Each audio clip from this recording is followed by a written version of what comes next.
Hi, thank you for inviting me, David and Jason, and letting me speak today. Yes, so the title of my research is They Made the Cut. What is the impact of childhood non-therapeutic penile circumcision on mental health in adulthood? They made the cut in reference to the fact that this has been done without the individual's consent, and also they made the cut in reference to the fact that this has given membership to a group that nobody wants to belong to. A question I've been asked quite a lot is, why me, why this? Yes, David's touched on the fact that you came in to do a speech into the university that I was at the time, which made me circumcision aware. However, prior to that, I had got previous experience of someone citing the pain of circumcision, leading them to complete suicides. I can't talk any deeper in relation to that because of data protection, but at that time there was a complete failure on my behalf to see the bigger picture. I just thought that this was a one-off botched operation, that it couldn't be anything more than that. I didn't realise that actually there's a lot of people that feel this impacted by this procedure. So once I'd heard 15 Square come and speak, then I felt that I had a duty really to this particular person, that I needed to go and investigate this properly. Back then I was counselling male survivors of sexual violence, and I already understood the issues in relation to men coming and speaking out and the added layer that that has, and how long the therapeutic relationship takes to form before they can even come and start talking about the actual issues that they're there for. And I just thought, this is another layer. Coming into a room and wondering whether the counsellor is circumcision aware, for instance, and that need to educate before even starting to be able to talk about their own problem. I set about researching when I'd got into my mind, right, this needs to be done, but how am I going to do it and what's already out there? Well, actually, from a psychotherapeutic lens, nothing really. It hadn't really been done. The existing literature was basically a big hot debate. Somebody would write a paper talking about the benefits of circumcision. Straight away somebody else would come in and say, well, no, these are the downsides to it, and then that paper would then get refuted. And there was a lot of quantitative research, so the individual voice was getting lost in a sea of data. It was easy to kind of come and argue against analysis, using another analysis to disprove what was already being said. So at that point I made the decision that this needs to be individual experience. This needs to be that rich data that you can only get from talking to somebody who has experienced this. And that transcends medical argument or religious debate. This is just, this person feels that this has impacted them for the negative, and it was that story that I wanted to hear. The research that had been done had been summative in nature, which meant it had been taken from existing literature and online forums, and not compiled from that original data, that human contact with another human, that listening to the interpretation of their lived experience. From a psychotherapeutic point of view, I realised that there was a need to put a study together that could inform other counsellors, other psychotherapists, of how best to support somebody who felt that their mental health had been impacted by loss of foreskin. And I'm very aware, using words like loss of foreskin, that I'm diminishing that lived experience because people feel that this is a mutilation. I've purposely used that sort of emotionless language, so I didn't put my bias on the study. That was quite an important part of this at this level, was recognising my bias, where I was coming from, but leaving it at the door, because then it wouldn't be an individual, it wouldn't be my participants' lived experience, it would be mine and me muddying the waters. So then I had to create the platform. I've already touched on why, qualitative research, the fact that it was that individual voice that I was looking for, that I didn't want get drowned out by statistical data. So yeah, there was a real need then to leave my voice and to allow for the individual voice to be heard without persecution or distortion, or to try and prove a hypothesis. This was that, I know I keep saying it, but it's the lived experience, the felt experience. So the participants, there I had 5 participants in total. They were all purposely selected and a homogenous group. What I mean by that is all participants came from the UK. Because it was such a small sample and I was looking for similarities across, for common themes across, it was important that they had a similar lived experience. So I wasn't bringing in too many layers at this stage. Obviously, with circumcision being more routine in America, you may have different results there. So I sampled from 2 online forums, 15 Square being one of them, and Reddit, the online grief forum. And the 5 participants that I interviewed were really candid, really open, and really gave me a powerful account of what it was like to live with this. 2 of which had never spoken to anybody before. So I was quite humbled that people came and were so honest. And using a small sample size it gives you that zoom lens. What you lose in breadth, you really gain in detail.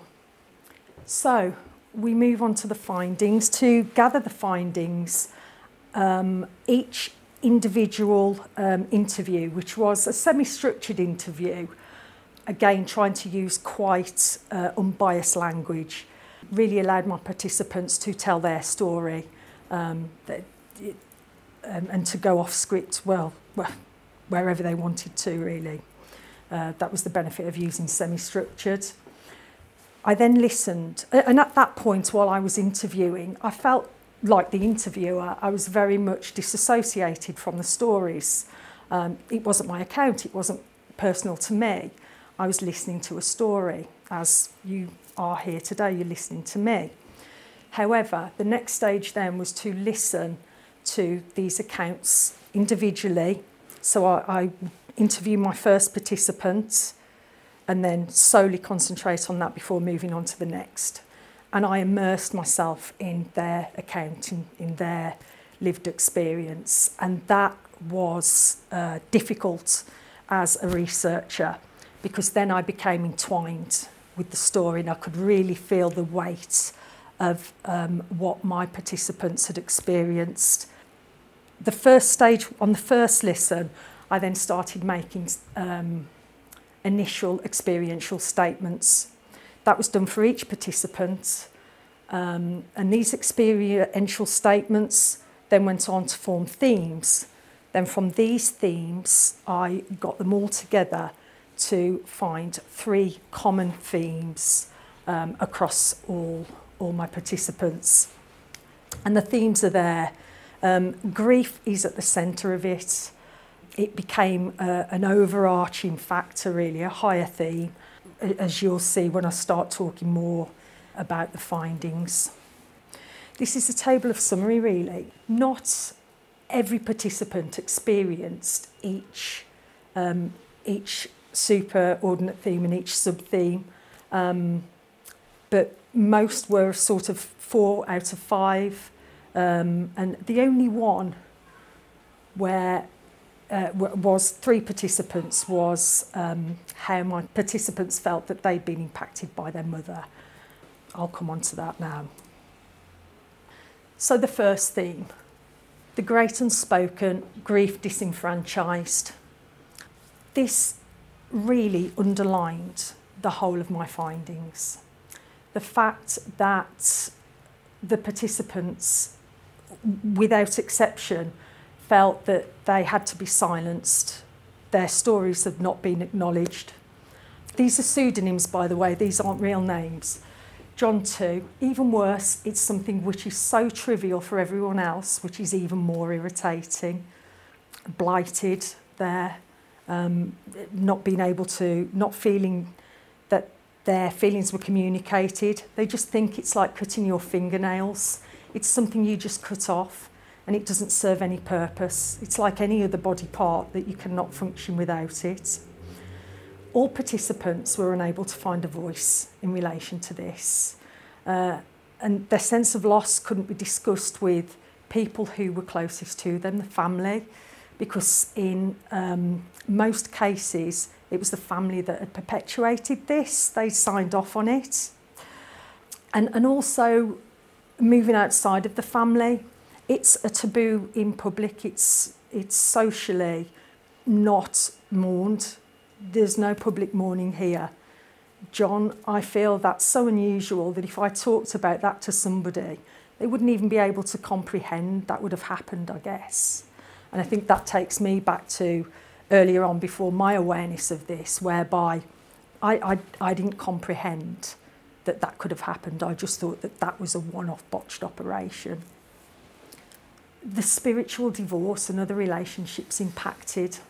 As I touched on briefly, only 3 participants held mother solely to blame here. But the emotion that came from this meant that it deserved to be a sub-theme on its own. Bowlby, a psychologist, he talked about attachment theory and how an avoidant, insecure attachment theory could be caused by feeling that you've got to suppress your negative feelings, that you can only talk about the positives in front of your mom.